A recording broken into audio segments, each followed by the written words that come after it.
In the tech industry, a common piece of advice is to find your one metric that matters and optimize everything around it. The North Star metric philosophy suggests that if you select one single number to measure growth and focus the entire company on it, the rest of your business will follow. For social platforms, teams often obsess over daily active users. For software as a service, the focus is typically on monthly recurring revenue. But anchoring an entire company to one target is a structural vulnerability. It creates blind spots in how you perceive the health of your product. This vulnerability exists because these metrics are lagging outputs. They report on the results of actions users have already taken in the past. Think of an output metric as a scoreboard. It tells you the result of the game, but it doesn't tell you how to play. To win, you need a playbook, the specific, granular actions that actually drive the score. Watching only the score can mask underlying issues, that happen well before the numbers start to drop. To achieve sustainable product-market fit, teams have to look beyond the North Star. They need to architect a constellation of metrics. Product growth is a multidimensional system. When you summarize its health with a single output metric, you risk ignoring the various factors that actually sustain the business. The first step is separating output metrics, the results, from input metrics, the actions. Take Spotify. A primary output metric might be total time spent listening. But brainstorming ways to increase time spent is too broad. You can't experiment on an outcome. Instead, break it into granular inputs, how often a user returns and how long they stay. These inputs are closer to the product. You can build specific experiments to increase return frequency or new features to extend session duration.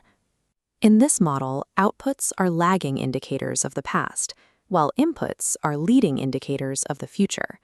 You cannot manage a lagging score directly. You can only improve it by influencing the specific, actionable inputs that drive it. This relationship between leading and lagging indicators is vital during the search for product-market fit. Product-market fit is traditionally validated using retention curves, looking for user retention to flatten out. But this takes 6 months. To move faster, teams use engagement as a leading indicator, measuring how often users perform the product's core action. This creates a strategic advantage. You can gather reliable data on user behavior in 2 weeks rather than waiting 6 months.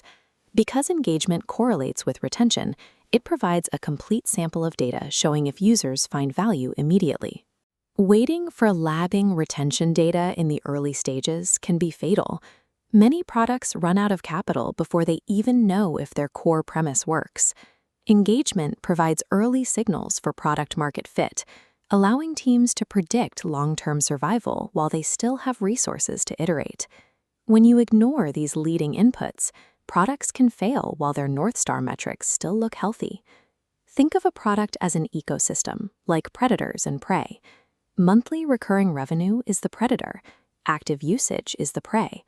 Consider a common scenario. A customer pays for an annual contract, but employees stop using the product by month 2.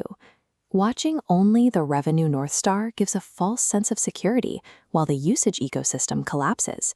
By the time the customer churns at the end of their contract, the relationship is dead. It's far too late to intervene. Revenue is a lagging output of engaged users.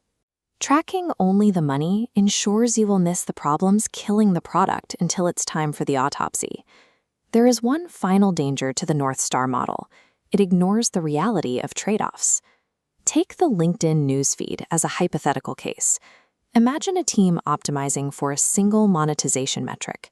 To increase ad revenue per user, they simply insert more ad spots into the feed. The North Star metric immediately moves up. But this creates an obvious problem.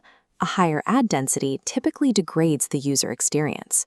By optimizing for one metric, the team unknowingly cannibalizes others, like long-term retention and engagement.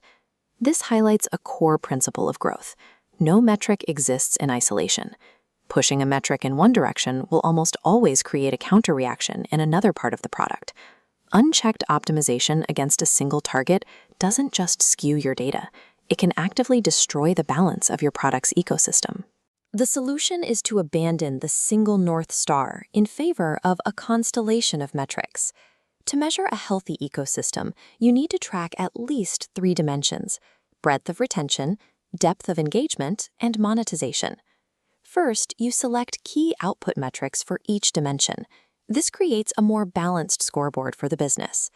Next, you break those outputs down into layers of granular, actionable inputs. These are the levers your team can actually pull during their experiments.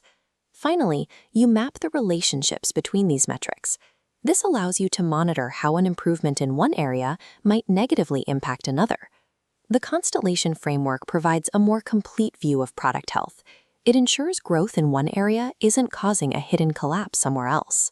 Sustainable growth isn't about finding a single hack or a single number to maximize.